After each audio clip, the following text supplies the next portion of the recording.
Another shadow to my light. Did you feel us?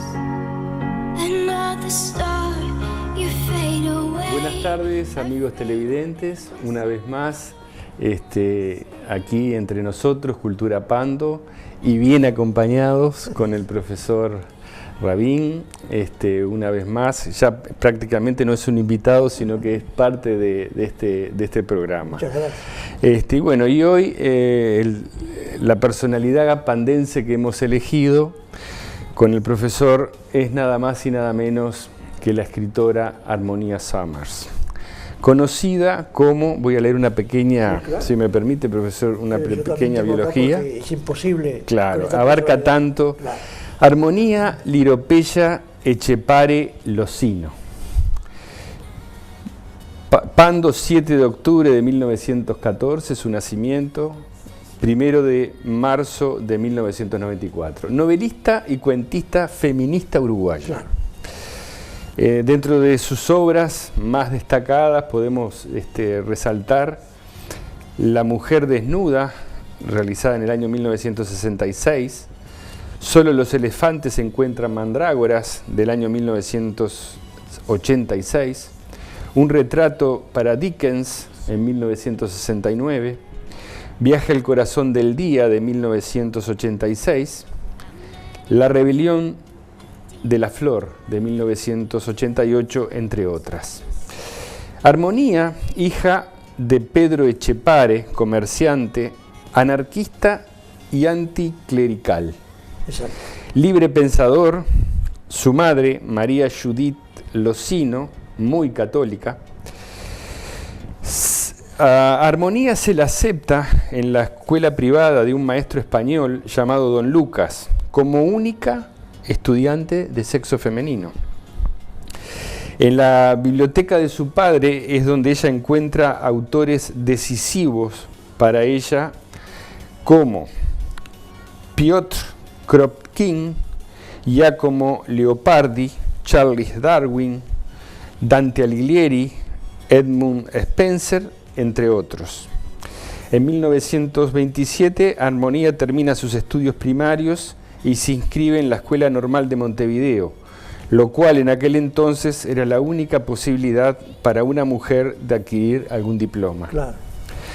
Termina sus estudios en 1933 y comienza su carrera como maestra y pedagoga.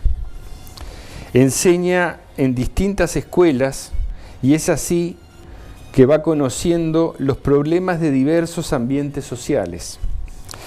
Estas experiencias influyen para que sus publicaciones como pedagoga dedicada a la comunidad juvenil y especialmente a la criminalidad juvenil. De ahí tomó referencia de todas sus obras después. Claro, exactamente. Dentro de sus vastas publicaciones hay que destacar una publicación que hizo referida a la educación de la adolescencia, la cual fue premiada por la Universidad de la República del Uruguay.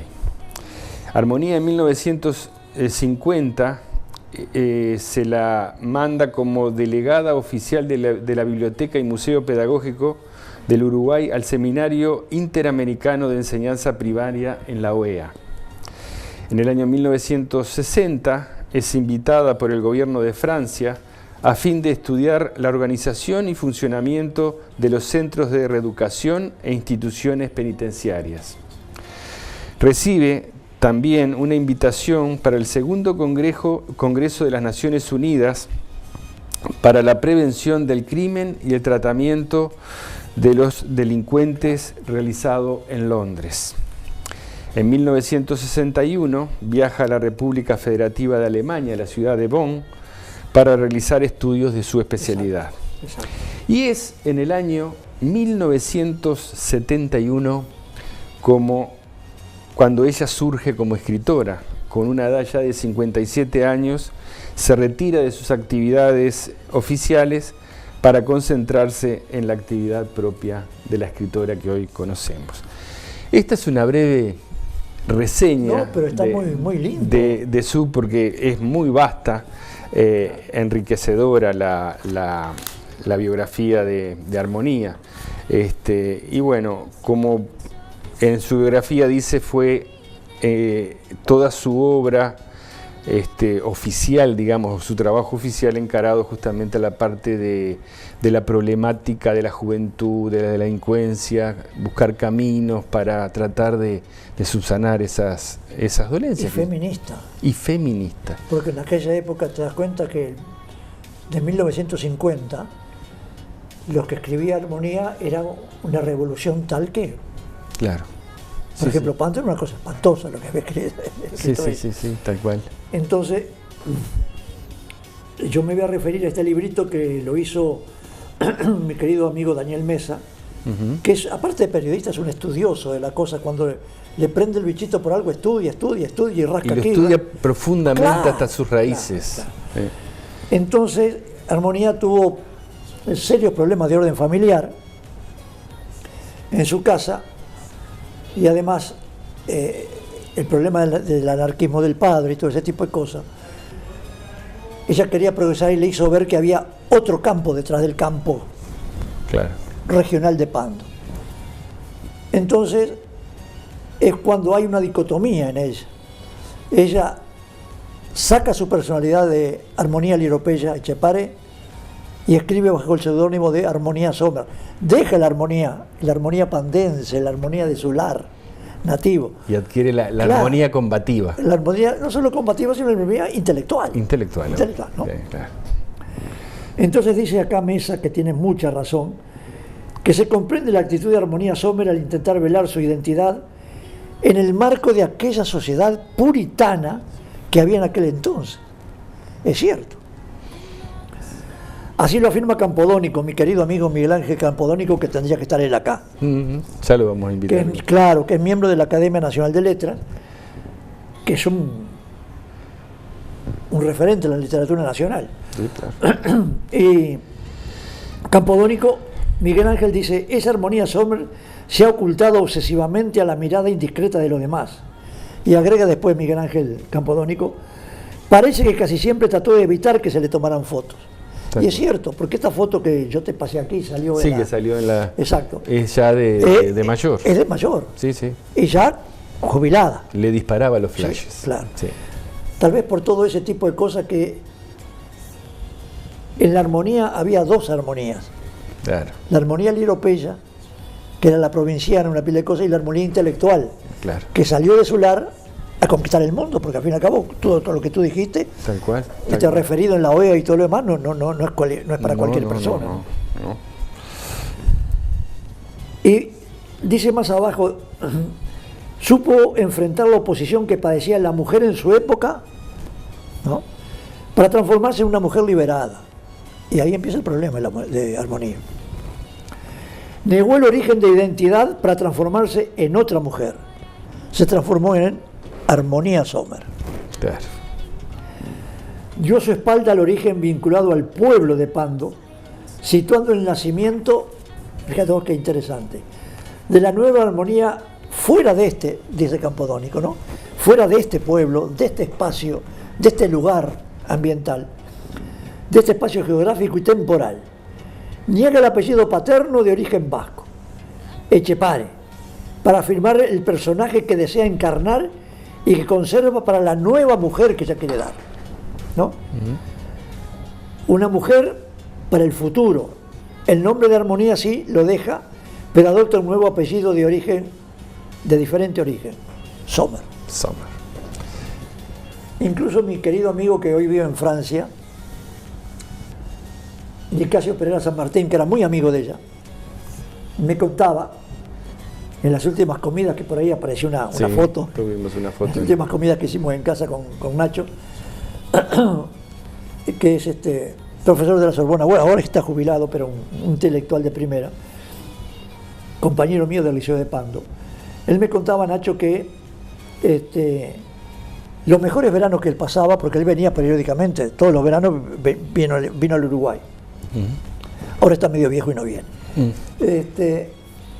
Que lo mejor era en la casa de Armonía. Y la Armonía, aquí en el Pinar o en Solimar, se llamaba Somerville. Villa de Sommer. ¿Te das cuenta? Sí. En inglés. Sí, sí. Era otra cosa.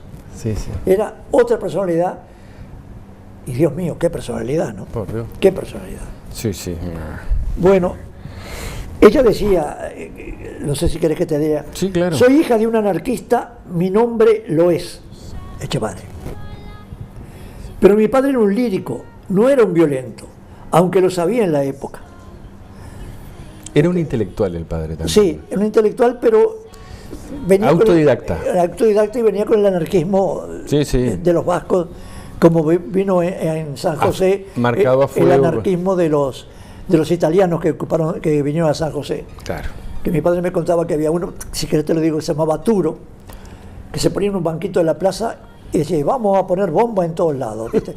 Bomba en las plazas, bomba en la escuela, y le decían, pero Turo va a matar a todo el mundo, es bomba en todas partes. Claro, era anarquista de alma, él quería poner bomba, no le importaba Sí, el qué, sí, a qué, ni ¿no? por qué, ni claro. Sí, entonces, sí. el padre, que era igual, Armonía tuvo que rebelarse contra eso, Claro. más un intelectual como era ella. Sí, sí. Está. ¿Qué te parece Sí. si ahora hacemos un breve corte? Sí, me parece perfecto. Vamos a la publicidad y enseguida Sí, retomamos sí, el sí, tema sí, de armonía. como tú Amigos, quieras. los esperamos en un momento. Gracias.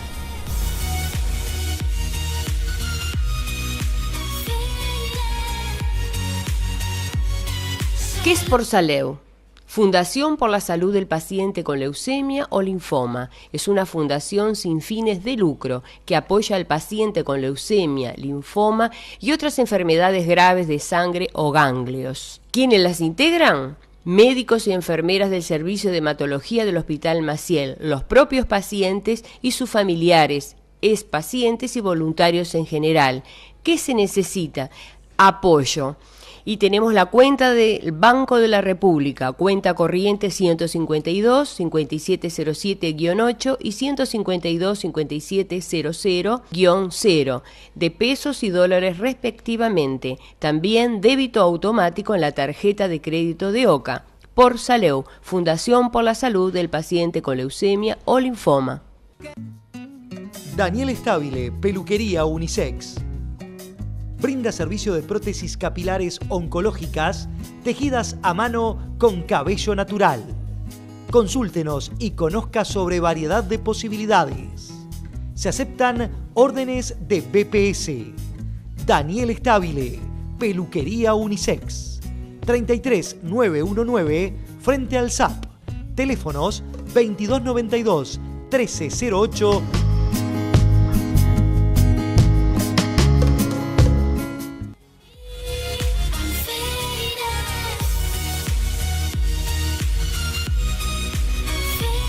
Amigos, continuamos con el segundo bloque de Armonía Sommer y bueno, le volvemos a dar la palabra al profesor Rabín. Yo quería, para los amigos televidentes, ¿no? que tienen que conocer esta mujer, esta personalidad de Pando, ¿no? Tú habías dicho que había nacido, y es muy cierto, el 7 de octubre de 1914. Sí. ¿Dónde nació? ¿Cuál era su casa natal? ¿Dónde vivió aquí en Pando, en nuestra ciudad, Armonía Sommer? Bueno, vivió frente a la comisaría. Exactamente. En la casa que hoy pertenece a OCA. Anda. Ahí en Artigas y Champañán. Artigas y Champañán, exactamente. Claro, ahora está remodelado, era una vieja casona que allí vivía. Y me contaba la gerenta, que nos hemos hecho muy amigos de la gerenta de Anda, que esa firma tiene dos casas importantes. Esa que vivió Armonía Sommer y la otra que tiene una sucursal donde vivió Benedetti. Pero mirá, qué puntería. Cosa increíble. Es increíble. Bueno, sí, y de hecho no hace mucho que se puso una placa recordatoria justamente en la casa esa para ese año mi querido amigo Nacho Pereira no pudo venir, porque él quería venir, porque era muy amigo de ella. Que creo que es lo único que hay recordatorio de Armonía, es esa placa, nada más, porque no tenemos ni calles, ni plazas. Lo cual es un debe de Pando. Está en el debe, me parece. Porque si pusieron nombres, lo cual me parece muy bien. Por ejemplo, media calle Sinola, la esquina de mi casa, por don Elio Sinola, que hizo el libro sobre la historia de Pando. Claro. Bien, media calle ahí, por ejemplo, la calle que pasa frente a la comisaría, la calle del costado de la comisaría, bien podía ser Armonía Sommer. Bueno, le dejamos los deberes a la gente de la Junta, de Claro. repente, o la inquietud, mejor dicho, La inquietud. para poder, digamos, plasmar el nombre de Armonía para la eternidad pandense. Claro. Este, Pero también Armonía fue reconocida, y como siempre, nadie es profeta en su tierra, ¿no? No. Nadie es profeta en su tierra. Sí, es cierto. Ya tú dijiste todo lo de la UNESCO y todo eso, pero en un momento se habló mucho de Armonía Sommer porque había que ponerla en el lugar que le corresponde, y la Junta Departamental de Montevideo le destinó allí en la Rambla, en el barrio sur, ahí Sí. al sur del barrio sur, le destinó un pequeño lugar, pero hay una plazoleta. Con el nombre de Armonía. Sí, dice así, te voy a leer. La Junta Departamental de Montevideo decreta, artículo primero, desígnase con el nombre de Plazoleta Armonía Sommer al espacio libre delimitado al sur por la Rambla Naciones Unidas, en el tramo denominada República de Chile, por el noroeste por la calle Yacó y al noreste por la edificación de la Manzana. Artículo segundo, archivos, etcétera, etcétera. Tal cual. Bueno, al menos tenemos en Pero Montevideo, claro, en Montevideo un tenemos recordatorio una de- plaza, una pequeña plazoleta más o menos en la Rambla, que es preciosa. Sí, claro. Eso ¿no? ahí es una zona muy linda. De Armonía Sommer. Bueno, y habría que hablar un poco de la obra de esta señora. ¿Cómo no? Tú ya dijiste todo eso, la mujer desnuda, el inmigrante, Las obras más, digamos, si bien Sí. tienen muchas otras, y Sí. entre ellas, digo, muchas publicaciones relacionadas justamente a la parte pedagógica, Sí, la parte de la cual docente, ella claro, se dedicaba. claro. Y otra cosa que yo en algún momento escuché, de que era muy amiga de Juana de Ibarburu. Era amiga de Juana de Ibarburu. Sí. ¿Tenés alguna anécdota de eso? Tengo una anécdota que la saqué de algún libro que he leído por ahí, sobre todo el libro de Juana. Diego Fischer es un tipo muy investigador, tipo como Mesa, Claro. que rasca, y bueno. Y en el libro último de Al encuentro de las Tres Marías, de Diego Fischer, cuenta una anécdota que de repente fueron a cobrar al banco. Juana, sus monumentos por las obras que hacía, y ella habrá ido porque de repente se chocan las dos y se caen las carteras, y bueno, y uno le dice perdona a la otra y se agachan ahí y todo lo demás, y Armonía le dice, Juana, soy yo, Armonía Sommer. Qué increíble. Qué increíble, ¿no? Qué increíble. Que dos potencias Qué potencias, se fueron a encontrar en un, Claro. nada más en un banco. Entonces, si bien ya Juana estaba con problemas de adicción, porque sufría mucho de insomnio y muchos dolores, entonces Sí. tenía que usar morfina. Sí, sí. Prescripta, ¿no? Prescripta Claro, por sí, médico, sí, no, obvio, no porque medicada. sí, Sí. no por drogadicta, vamos a decir. No. Pero esa es la anécdota que tengo de Armonía. De Juana y Armonía. De Juana y Armonía. Se Bueno. querían mucho. Me ibas a hablar referente a la obra. Sí, mirá, querido. No, Juan. porque para los amigos televidentes que nos escuchan y que accedan a la obra, que no está publicada, pero no está republicada, reeditada, de Armonía Sommer, para que no se encuentren con una literatura que es abstrusa. Es una literatura onírica, porque son cosas que los sueños especiales que ella tenía, no sueños de dormir, no los sueños Sí. intelectuales, su participación en las luchas sociales por los niños huérfanos y todo eso, y la condición de su casa, que ella renunció a todo eso para ser la escritora, todo eso condicionó su obra literaria. Es una literatura onírica, ya te digo, fantasiosa, así como Julio Verne se dedicó a la física y a la ciencia, ella se dedicó a los problemas del alma del ser humano. Entonces es muy, muy difícil la lectura de ella. No quiere decir que sea abstrusa, pero nunca llegas a la conclusión de que es. Claro, sí, sí. Aquí, por ejemplo, dice voy a leer un poquito algo de la crítica. Sí. Tanto los textos de Lautréamont como lo de armonía, suponen lecturas difíciles, entendiendo por difícil la imposibilidad de discernir claramente el significado de sus obras. Claro. ¿No?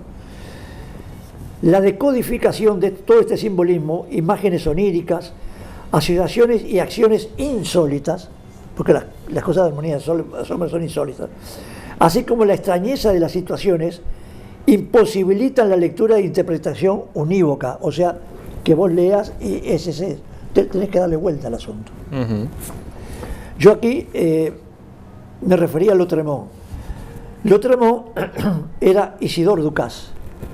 Nació en 1800. Firmaba con el seudónimo sí, de claro. Conde de Lautréamont. Conde de Lautréamont, exacto. Era hijo de un embajador español aquí en Uruguay, en la década de 1860, más o menos por ahí. Nació en el rincón de la Plaza Independencia de Montevideo, la esquinita de Juncal, que va para el mar. Ahí. Ahora se demolieron esos edificios macanudos, pero ahí había una placa, yo me acuerdo de haberla visto.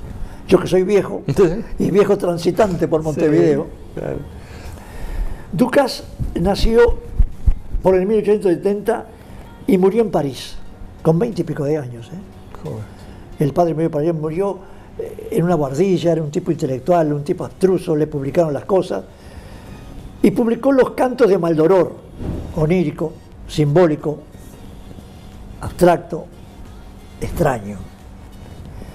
Y fíjate vos que con 100 años de diferencia, cómo se unen los cosas. estilos con armonía. Me decía un amigo que las viejas cuerdas que se cortan por siglos, llega un momento en la historia que todo da vuelta y se vuelven a unir. Y esto pasó con... Él firmaba como conde de Lautréamont, ¿no? Porque si firmaba con el apellido del padre le arrancaban la cabeza, ¿te das cuenta? Sí, Digo yo, no tal cual. Sí, sí. Y murió allá en París. Hay una escultura en el... No sé si querés que te cuente esto. Sí, claro. Atrás del Teatro Solís. ¿No? Quien va para el mercado chico, no el mercado del puerto, el otro Sí. mercado que está atrás. La carabela. Que está la carabela, exactamente. Es un marco de piedra con una carabela y ahí dice una placa, homenaje de Montevideo, creo que dice, a los 3 poetas uruguayos que Uruguay dio a Francia. Jules Laforge, Isidore Ducas, que firmaba como Lautréamont, y Jules Supervielle. Y en esa casa que se derrumbó, que yo vi la placa de bronce, a ver si lo tengo por acá, la placa de bronce esa donde nació, dice, aquí nació en el 6 de agosto de 1860 Jules Laforge, y en una casa cercana Isidore Ducas, o sea el conde de Lautréamont, 2 grandes poetas que Uruguay dio a Francia. Este homenaje de la comisión francesa Pasteur Valéry Radot, y lo pusieron en mayo de 1945. Fíjate que Francia también reconoce esos 3 poetas, de los que estaba Lautréamont entre ellos, uruguayos a Francia. Y traje esto porque Lautréamont es muy parecido a la escritura de Armonía Sommer. Armonía Sommer hay que leerla, releerla, pensarla y buscar el hilito que está en el fondo de todas las cosas para ver la gran escritora, la gran mujer, la gran luchadora por los derechos humanos de la mujer y sobre todo la gran idealista, la gran artista que era. Claro. Aparte no había otra forma, digo, porque tú imagínate en esa época, Armonía, que la mujer le costaba el doble o el triple llegar, digamos, a determinadas metas que al hombre. Seguro. Entonces, meterte en estos temas para la época y los prejuicios que había, Claro. había que idear alguna forma encubierta de poder llegar con un mensaje fuerte a través de la escritura, donde fuera. Entonces, yo creo que Armonía debe haber puesto en la balanza ¿Qué hago? cómo lo hago Claro. para poder, digamos, que el mensaje llegara a quien tenía que llegar y perdurara en el tiempo, porque vos fíjate que Armonía, la feminista como le llamaban en esa época, mismo hay una de las novelas que yo te te había mencionado que era catalogada como una de la novela esta de la mujer desnuda, que era catalogada como una novela erótica. Seguro. Entonces, ojo, no el erotismo que uno se imagina, el erotismo aquel muy sutil, muy delicado, ¿no? Sí, la mujer desnuda, en el fondo, yo lo he leído, pero como decía este crítico y como dice Campodónico, nunca podés llegar al fondo del asunto, ¿no? Porque solamente estando en la mente de Armonía. Claro. La mujer desnuda escribe sobre la mujer que se despoja de todos sus miedos, sus tapujos, se libera de toda la influencia, los prejuicios de todos los prejuicios que había en la época, y entonces sale desnuda, pero no desnuda de cuerpo, desnuda de alma, ¿entendés? A proclamar toda su identidad, ¿no? Es una novela que hoy día, bueno, vale la pena leerla y se la recomendamos a la teleaudiencia. Por supuesto. Y bueno, con esas salvedades, ¿no? Sí, obvio. Lamentablemente llegamos al final. Bueno. Les agradecemos a la teleaudiencia y esperemos que, bueno, haber contribuido a presentar a esta gran escritora pandense como Armonía Summers. Y agradecerle una vez más al profesor. Yo, mientras sea por la cultura de Pando y darle a mi querido pueblo lo poquitito que pude leer y saber, encantado. Gracias, profesor. Y bueno, a ustedes, teleaudiencia, les decimos hasta el próximo programa. Muchas gracias por estar ahí. Y como siempre digo, y dice Rosana, sean felices. Buenas tardes. Muchas gracias.